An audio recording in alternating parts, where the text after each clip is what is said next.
आज मैं आपको वो 5 नुकसानात बताऊंगा जो भारत ने गुज़श्ता एक दिहाई में उठाए और पाँचवा नुकसान अभी पिछले साल ही हुआ है। 15 अगस्त भारत आज अपना यौम आज़ादी मना रहा है, लेकिन आज हम जश्न की नहीं हकीकत की बात करेंगे। पिछले 10 सालों में भारत ने बहुत कुछ कमाया, टेक्नोलॉजी, मईशत, खलाई मिशन, लेकिन इस दौरान भारत ने बहुत कुछ खोया भी। और ये बात मैं नहीं कह रहा, ये बात रॉयटर्स कह रहा है, अल जज़ीरा कह रहा है, BBC कह रहा है, यहाँ तक कि भारत के अपने तज्ज़ियाकार और अपोजिशन लीडर्स कह रहे हैं। तो आइए इसको तफसील से देखते हैं। मैं हूँ अमाद अलवी और आप देख रहे हैं न्यूज़ तज्ज़िया ऑफिशियल। पहला नुकसान, सेकुलर भारत का ख़ात्मा। भारत के बानी जवाहरलाल नेहरू ने एक ख्वाब देखा था, एक सेकुलर भारत जहाँ हर मज़हब के लोग बराबर हों।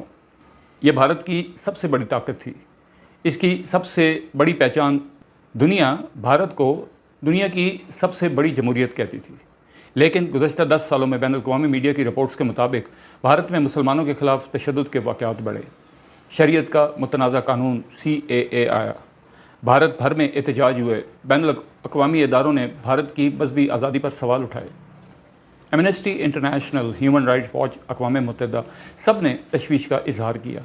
भारत वो मुल्क था जो दुनिया को टॉलरेंस सिखाता था। आज वही मुल्क दुनिया भर में इन टॉलरेंस के सवालात का सामना कर रहा है और ये सिर्फ शुरुआत थी। दूसरा नुकसान, पड़ोसी ममालिक अब दोस्त नहीं दुश्मन बन गए हैं।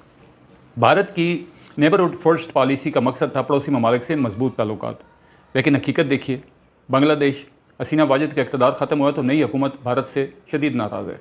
भारतीय मीडिया के मुताबिक बांग्लादेश अब चीन और पाकिस्तान के करीब होता जा रहा है। मालदीव, सदर मोइज़ ने भारतीय फ़ौजियों को मालदीव से निकलने का हुक्म दे दिया और चीन से ताल्लुकात मजबूत किए। 2024 में भारत मालदीव ताल्लुकात में शदीद कशीदगी हुई। नेपाल, भारत से सरहदी तनाज़ात जब बढ़े तो नेपाल ने अपना नक्शा ही चेंज कर लिया। श्रीलंका, चीन की बंदरगाह, चीन के कर्ज़े, अब वहाँ भारत का असर बहुत कम होता जा रहा है। यूरेशिया रिव्यू ने लिखा कि 2025 वो साल है जब भारत की सफारती किस्मत ख़त्म हो चुकी थी और ये बात भारत के अपने तज्ज़ियाकारों ने भी कही, पाकिस्तान ने नहीं। अब आता है वो फ़ैसला कि जिससे सबसे बड़ा नुकसान भारत को उठाना पड़ा, इसराइल से दोस्ती की कीमत। भारत ने खुलेआम इसराइल से दोस्ती का ऐलान किया, हथियारों के सौदे हुए, फ़ौजी ताउन बढ़ा, टेक्नोलॉजी का तबादला हुआ, लेकिन इस दोस्ती की कीमत क्या थी? अरब दुनिया नाराज़ हो गई। वही अरब ममालिक जहाँ लाखों भारतीय काम करते हैं। ईरान नाराज़ हुआ। जून 2025 की ईरान इसराइल जंग के दौरान TRT वर्ल्ड रिसर्च सेंटर की रिपोर्ट के मुताबिक ईरान के सख्त गिर मीडिया ने भारतीय टेक्नोलॉजी कंपनीज़ पर इल्ज़ामात लगाए कि उनके सॉफ्टवेयर में बैकडोर था कि जिससे मोसाद ने फ़ायदा उठाया। भारतीय मीडिया ने इन इल्ज़ामात की तरदीद तो की, लेकिन ईरानी अवाम में भारत के ख़िलाफ़ शदीद गुस्सा बढ़ा। ये एक हकीकत है जिसे भारतीय फैक्ट चेकर भी तस्लीम करते हैं।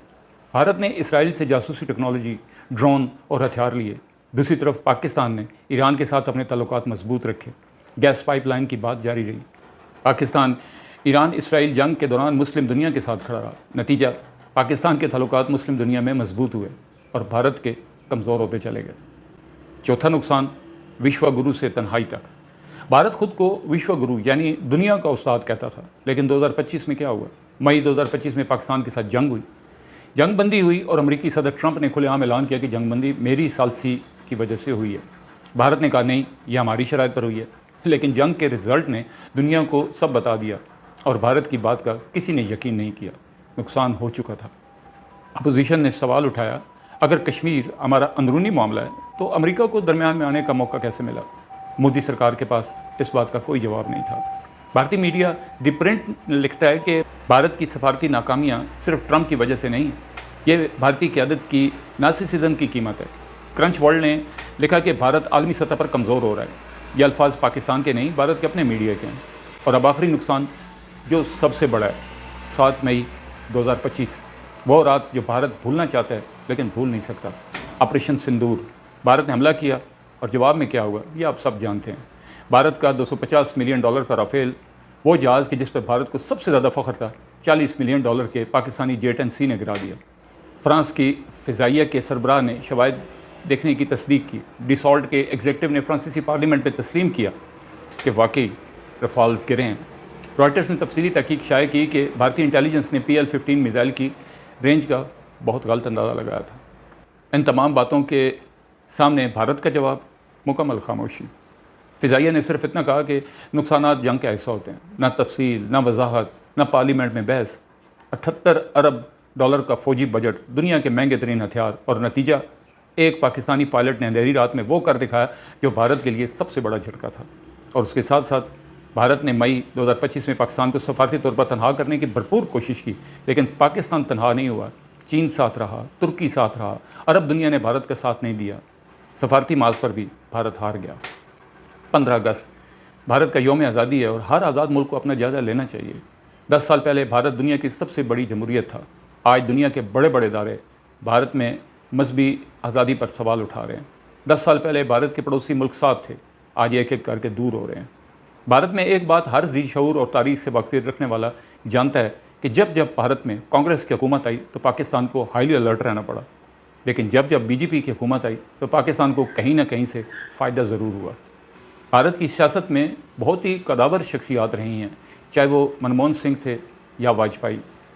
मेरा मानना है कि अब भी अगर ज़हीन, मामला फ़हम और सही सियासी सूझबूझ और तरक्की का रोड मैप रखने वालों की तादाद को गिना जाए तो कांग्रेस में बीजेपी के मुकाबले में कहीं ज़्यादा ऐसे लोग आपको मिलेंगे।